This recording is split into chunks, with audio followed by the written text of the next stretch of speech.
ದುನಿಯಾ ವಿಜಯ್ ಅವರು ಒಬ್ಬ ಡೈರೆಕ್ಟರ್ ಆಗಿ ಒಬ್ಬ ಹೀರೋ ಆಗಿ ಸಾಕಷ್ಟು ಸಿನಿಮಾಗಳನ್ನು ಮಾಡಿದ್ದಾರೆ. ಇದು ನಿಮಗೆ ಗೊತ್ತಾ? ಅವರು ಸಿನಿಮಾ ರಂಗಕ್ಕೆ ಬರೋದಕ್ಕೆ ಎಷ್ಟು ಕಷ್ಟಪಟ್ಟಿದ್ದಾರೆ ಅಂತ? ಹೌದು, ಸಿನಿಮಾಗಳಲ್ಲಿ ಪಾತ್ರ ಮಾಡೋದಕ್ಕೆ ಹೋದಾಗ ನೀನು ಒಬ್ಬ ಹೀರೋನ, ನಿನಗೆ ಈ ಪಾತ್ರ ಮಾಡೋದಕ್ಕೆ ಯೋಗ್ಯತೆಯೇ ಇಲ್ಲ ಅಂತ ಹಲವಾರು ಮಂದಿ ಹೇಳಿದ್ರಂತೆ. ಸಿನಿಮಾಗಳಲ್ಲಿ ಪಾತ್ರ ಮಾಡಿದ ಮೇಲೆ ಅದರ ಸಂಬಳ ಕೇಳೋದಕ್ಕೆ ಹೋದಾಗ ನಿನ್ನ ಯೋಗ್ಯತೆಗೆ ಈ 100 ರೂಪಾಯಿ ಅಷ್ಟೇ ಕೊಡ್ತೇನೆ ಅಂತ ಹೇಳಿ ಕೊಡ್ತಾ ಇದ್ರಂತೆ. ಆಗ ದುನಿಯಾ ವಿಜಯ್ ಅವರು ಏನಾದರೂ ಹೆಚ್ಚಿಗೆ ಕೊಡಿ ಅಂತ ಕೇಳಿದರೆ ಅವರಿಗೆ ಬೈದು ಕಪಾಳಕ್ಕೆ ಹೊಡೆದಿದ್ದು ಇದೆ. ಕೆಲಸಕ್ಕಾಗಿ ಸಣ್ಣ ಪುಟ್ಟ ನಟನೆ ಮಾಡ್ತಾ ಇದ್ದ ದುನಿಯಾ ವಿಜಯ್ ಅವರು ಆ ಒಂದು ಅವಮಾನದಿಂದ ನಾನು ನಟ ಆಗಬೇಕು, ನನ್ನನ್ನು ಅವಮಾನ ಮಾಡಿದವರ ಮುಂದೆ ನಾನು ನಟ ಆಗಲೇಬೇಕು ಅಂತ ಕನಸು ಕಾಣ್ತಾರೆ. ಹಾಗಾದರೆ ಅವರಿಗೆ ಆದಂತಹ ಆ ಅವಮಾನ ಯಾವುದು ಮತ್ತು ದುನಿಯಾ ವಿಜಯ್ ಅವರು ಚಿತ್ರರಂಗಕ್ಕೆ ಹೇಗೆ ಬಂದರು ಈ ವಿಡಿಯೋದಲ್ಲಿ ನೋಡೋಣ. ದಯವಿಟ್ಟು ಚಾನಲ್ನ ಸಬ್ಸ್ಕ್ರೈಬ್ ಮಾಡಿ. ವಿಡಿಯೋ ಇಷ್ಟ ಆದರೆ ವಿಡಿಯೋಗೊಂದು ಲೈಕ್ ಮಾಡಿ. ದುನಿಯಾ ವಿಜಯ್ ಅವರ ನಿಜವಾದ ಹೆಸರು BR ವಿಜಯ್ ಕುಮಾರ್. ಇವರು ಬೆಂಗಳೂರಿನ ಆಣೆಕಲ್ಲಿನಲ್ಲಿರುವ ಒಂದು ಹಳ್ಳಿಯಲ್ಲಿ ಜನವರಿ 20, 1974ರಲ್ಲಿ ಜನಿಸ್ತಾರೆ. ಇವರ ತಂದೆ ಹೆಸರು ರುದ್ರಪ್ಪ, ತಾಯಿ ಹೆಸರು ನಾರಾಯಣಮ್ಮ. ಇವರು ನಿಮ್ಮ ಹಾಗೆ ಒಂದು ಬಡ ಕುಟುಂಬದಲ್ಲಿ ಜನಿಸ್ತಾರೆ.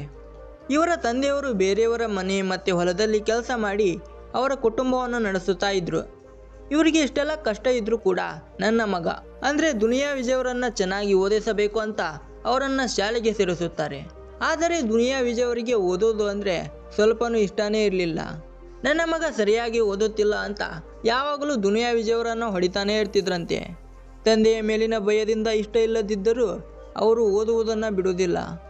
ತನ್ನ ಬಾಲ್ಯದ ದಿನಗಳಲ್ಲಿ ಅವರ ತಾತನ ಊರಿಗೆ ಬಂದು ಜೇನು ಹಿಡಿಯುವುದು, ಬಾವಿಯಲ್ಲಿ ಈಜಾಡುವುದು, ಕೆರೆಗಳಲ್ಲಿ ಮೀನುಗಳನ್ನು ಹಿಡಿದು ಮೀನನ್ನು ಸುಟ್ಟುಕೊಂಡು ತಿನ್ನುವುದು, ಹಸುಗಳನ್ನು ಮೇಯಿಸುವುದು, ಹೀಗೆ ಹಲವಾರು ತುಂಟಾಟಗಳನ್ನು ಮಾಡ್ತಾ ಇದ್ರಂತೆ. ಚಿಕ್ಕ ವಯಸ್ಸಿನಲ್ಲಿ ಇವರಿಗೆ ಸಿನಿಮಾಗಳನ್ನು ನೋಡೋದು ಅಂದರೆ ತುಂಬ ಇಷ್ಟ ಇರ್ತಿತ್ತಂತೆ. ಅದರಲ್ಲೂ ರಜನಿಕಾಂತ್ ಅವರ ಸಿನಿಮಾಗಳೆಂದರೆ ಹಾಗೆ ರಜನಿಕಾಂತ್ರವರೆಂದರೆ ತುಂಬ ಅಭಿಮಾನ. ಹಾಗೆ ತನ್ನ ನೆಚ್ಚಿನ ನಟ ರಜನಿಕಾಂತ್ರವನ್ನು ನೋಡಬೇಕು ಅಂತ ಚೆನ್ನೈಗೆ ಹೋಗ್ತಾರೆ. ಆದರೆ ದುನಿಯಾ ವಿಜಯ್ ಅವರ ಹತ್ರ ಹಣ ಇರೋದಿಲ್ಲ. ಹೀಗಾಗಿ ಅಲ್ಲೇ ಒಂದು ಹೋಟೆಲ್ನಲ್ಲಿ ಕ್ಲೀನರ್ ಆಗಿ ಮತ್ತು ಸಪ್ಲೈಯರ್ ಆಗಿ ಕೆಲಸ ಮಾಡಿ ಅದರಿಂದ ಬಂದ ಹಣದಿಂದ ರಜನಿಕಾಂತ್ರವನ್ನು ನೋಡಬೇಕು ಅಂತ ಅವರ ಮನೆ ಹತ್ರ ಹೋಗ್ತಾರೆ. ಆದರೆ ಅಲ್ಲಿನ ವಾಚ್ಮ್ಯಾನ್ ನಿನ್ನನ್ನು ಹಾಗೆ ಒಳಗಡೆ ಬಿಡೋದಕ್ಕೆ ಆಗೋದಿಲ್ಲ ಅಂತ ಹೇಳಿ ಅಲ್ಲಿಂದ ಹೊರಗಡೆ ಕಳಿಸ್ತಾರೆ. ಅಲ್ಲಿ ರಜನಿಕಾಂತ್ರವನ್ನು ನೋಡಲು ಬಂದ ಅಭಿಮಾನಿಗೆ ಅವಮಾನವಾಗುತ್ತೆ. ಆಗ ದುನಿಯಾ ವಿಜಯ್ ಅವರು ಅಲ್ಲೇ ಒಂದು ದೃಢ ನಿರ್ಧಾರ ಮಾಡ್ತಾರೆ.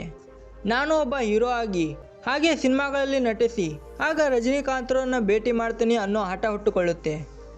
ನಂತರ 4 ವರ್ಷದವರೆಗೆ ಸ್ಟಂಟ್ ಫೈಟಿಂಗ್ ಮಾಡೋದು ಮಾಡ್ತಾರೆ. ಆಗ ದುನಿಯಾ ವಿಜಯ್ ಅವರಿಗೆ ತರಬೇತಿ ಕೊಡುತ್ತಿದ್ದ ಸ್ಟಂಟ್ ಮಾಸ್ಟರ್ ನಿನ್ನೆ ಸಿನಿಮಾಗಳಲ್ಲಿ ಫೈಟರ್ ಆಗು ಅಂತ ಹೇಳ್ತಾರೆ. ಆದರೆ ದುನಿಯಾ ವಿಜಯ್ ಅವರು ನಾನು ಸಿನಿಮಾಗಳಲ್ಲಿ ಒಬ್ಬ ನಾಯಕ ನಟ ಆಗಬೇಕು ಅಂತ ಹೇಳ್ತಾರೆ.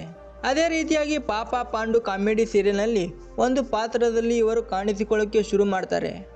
ನಂತರ 1999ರಲ್ಲಿ ದುನಿಯಾ ವಿಜಯ್ ಅವರು ನಾಗರತ್ನ ಎಂಬುವರನ್ನು ಮದುವೆ ಆಗ್ತಾರೆ.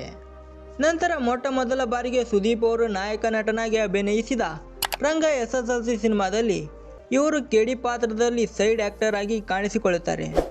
ನಂತರ ಶಿವರಾಜ್ ಕುಮಾರ್ ಅವರು ಜೋಗಿ ಸಿನಿಮಾದಲ್ಲಿ ಕೂಡ ಇವರು ಒಂದು ಚಿಕ್ಕ ಪಾತ್ರವನ್ನು ಮಾಡ್ತಾರೆ.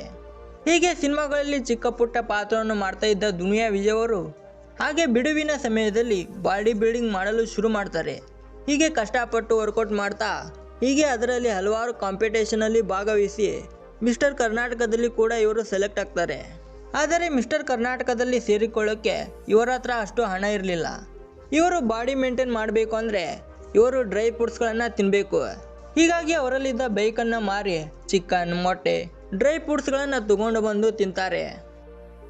ಹೀಗೆ ತುಂಬ ದಿನಗಳಿಂದ ಸತತವಾಗಿ ಬಾಡಿ ಬಿಲ್ಡಿಂಗ್ ಮಾಡಿ ಮಿಸ್ಟರ್ ಕರ್ನಾಟಕ ಕಾಂಪಿಟೇಷನ್ನಲ್ಲಿ ಭಾಗವಹಿಸುತ್ತಾರೆ.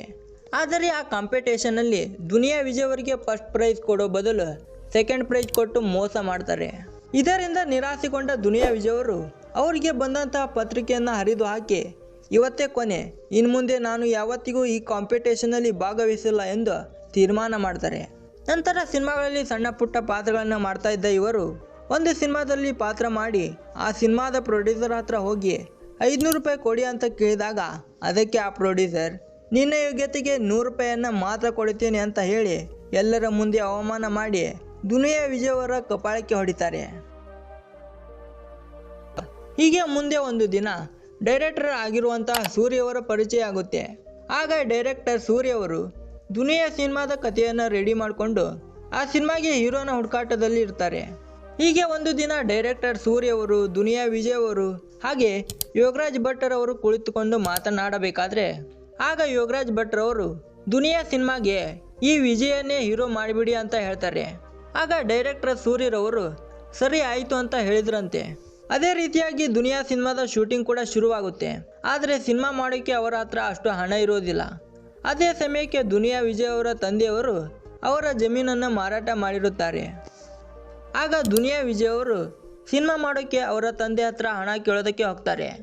ಆದರೆ ಅವರ ತಂದೆಯವರಿಗೆ ವಿಜಯ್ ಅವರ ಮೇಲೆ ನಂಬಿಕೆ ಇಲ್ಲದೆ ಹಣ ಕೊಡಲು ಹಿಂದೆ ಜರಿತಾರೆ. ಆದರೂ ಕೂಡ ವಿಜಯ್ ಅವರು ಅಪ್ಪನ ಜೊತೆಗೆ ಹಠ ಮಾಡಿ ಜಗಳ ಮಾಡಿ ಸರಿಸುಮಾರು 16 ಲಕ್ಷ ಹಣವನ್ನು ಇಸ್ಕೊಂಡು ಅವರ ತಂದೆಯವರಿಗೆ ಅಪ್ಪ ನಿಮ್ಮ ದುಡ್ಡನ್ನು ಆದಷ್ಟು ಬೇಗ ಕೊಡ್ತೇನೆ ಅಂತ ಹೇಳಿ ಬರ್ತಾರೆ. ನಂತರ ದುನಿಯಾ ಸಿನಿಮಾದ ಶೂಟಿಂಗ್ ಶುರುವಾಗುತ್ತೆ. ಅಲ್ಲಿ ತುಂಬ ಜನ ಶೂಟಿಂಗ್ ನೋಡಲು ಬರ್ತಿದ್ದ ಜನ ಇವನು ಒಬ್ಬ ಹೀರೋನ, ಇವನಿಗೆ ಹೀರೋ ಆಗೋಕ್ಕೆ ಯೋಗ್ಯತೆಯೇ ಇಲ್ಲ ಅಂದುಕೊಳ್ತಿದ್ರಂತೆ. ಹಾಗೋ ಹೀಗೋ ಮಾಡಿ ಸಿನಿಮಾದ ಶೂಟಿಂಗ್ ಕಂಪ್ಲೀಟ್ ಆಗುತ್ತೆ. ನಂತರ ಆ ಸಿನಿಮಾವನ್ನು ರಿಲೀಸ್ ಮಾಡಬೇಕು ಅಂತ ಅಂದ್ಕೊಳ್ತಾರೆ.